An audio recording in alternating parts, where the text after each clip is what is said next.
a suscitar nos educandos capacidade de reflexão e crítica,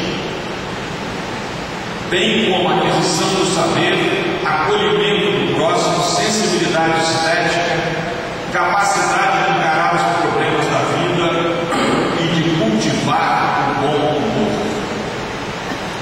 Nesse sentido, cabe ao programa educativo decantar o discurso consagrador das injustiças, das desigualdades e das discriminações. Deve permitir o confronto com as diferentes representações do real. Como recomenda Paulo Freire, essa educação em direitos humanos tem que ser dialógica, adotando como educador posturas que levem à colaboração, união, organização, síntese cultural e reconstrução do conhecimento. Deve superar comportamentos comuns na educação tradicional, como sedução, manipulação, concorrência, invasão cultural, imposição de valores e conhecimentos. É um programa que deve adotar a pedagogia da indignação e jamais do conformismo. Deve induzir os educandos à participação social, à mobilização, à militância, à contradição, à visão universal que supera etnias, classes, nações, estimulando a criatividade, fortalecendo vínculos com a comunidade e tendo como referência a realidade na qual se vive hoje. Direitos humanos não devem nunca ser um tema específico. Devem perpassar todas as disciplinas curriculares quando isso é aplicado na escola.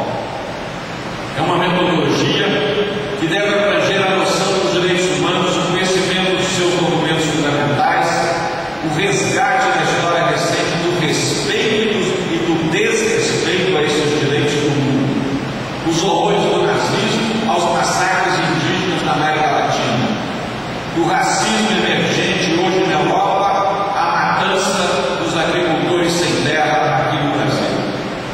É uma educação que compreende sensibilização, problematização, construção coletiva do conhecimento, formação permanente dos seus professores. Uma educação que deve ter como pedagogia trazer para dentro do espaço educativo as graves violações que ocorrem fora desse espaço e que são cotidianas e recorrentes. É uma educação que se desloca do local ao internacional, do pessoal ao social, do detalhe ao geral, do fato ao princípio, do biográfico ao histórico. O educador não educa, ajuda a educar e, ao fazê-lo, se predispõe à sua própria reeducação. Esse é o processo que deve ter como ponto de partida e chegada a ação dos sujeitos educados, educandos e educadores, na transformação da realidade em que se insere. Eu queria terminar lendo um dado da Folha de São Paulo de hoje, portanto não pode ser nada mais atual, que diz, o título é Mulheres em Risco. O número de mulheres assassinadas a cada mês no Brasil saltou de 113 a cada mês para 372 em 30 anos. Os índices foram levantados pelo Instituto Avante Brasil a partir de dados do DataSUS do Ministério da Saúde, portanto são dados oficiais. No início da década de 1980, uma mulher era assassinada a cada 6 horas, 28 minutos e 28 segundos no Brasil. A escalada da violência fez com que o intervalo diminuísse. Hoje, uma mulher é assassinada no Brasil a cada 1 hora, 57 minutos e 43 segundos. Às vezes, fora do Brasil, me perguntam sobre os direitos humanos em nosso país e eu respondo. Lamentavelmente, falar em direitos humanos no Brasil ainda é luxo. Nós estamos lutando pela conquista de direitos animais. Comer, abrigar-se do frio, do calor, educar a cria, é coisa de bicho, que a maioria da população do Brasil e da América Latina ainda não tem isso assegurado.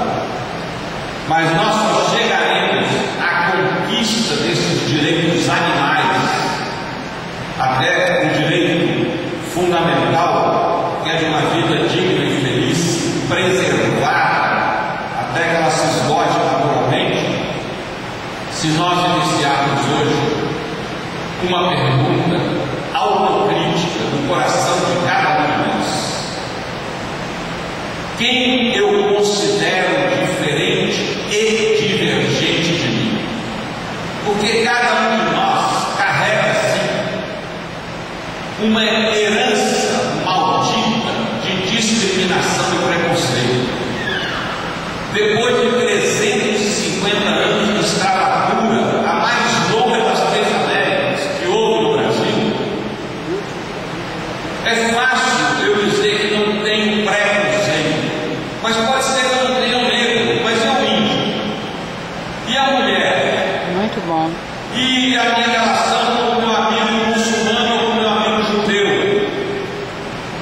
Aonde, em que lugar do meu coração, do meu pensamento, da minha consciência, eu ainda tenho ranços de discriminação, segregação, seletividade, inferioridade em relação à posição que eu ocupo na sociedade, ou as pretensões ideológicas que eu tenho de ser melhor do que o outro? E aí nós temos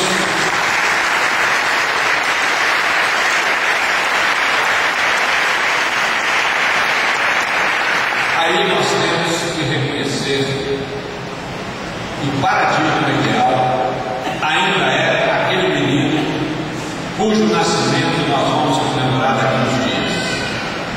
Para Jesus de Nazaré, o sujeito que podia ter hanseníase, cego, paralítico, pobre, lascado, não só ele o considerava como uma pessoa, mas mais do que isso, como um templo vivo de Deus, dotado de radical sacralidade.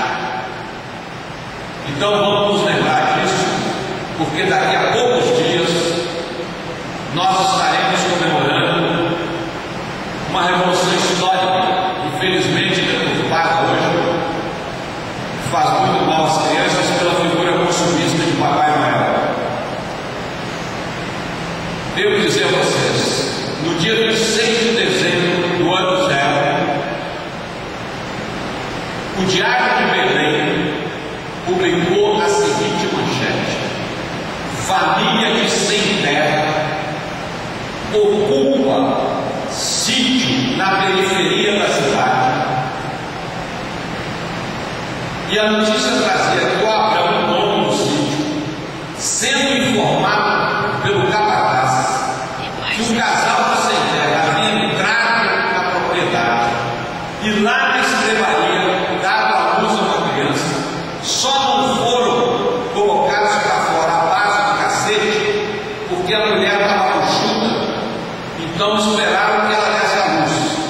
Mas logo que ela deu a luz, já o José teve que pegar sua Maria e sumir da região, porque lá vinha Herodes com a sua tropa para acabar com o menino. Vamos resgatar esse sentido do Natal, o sentido de quem vem entrar em solidariedade com os oprimidos, com os condenados da terra, com todos aqueles que de alguma maneira se sentem sem terra, sem teto, sem dignidade, com todos aqueles que se sentem desertados, discriminados, perseguidos e segregados.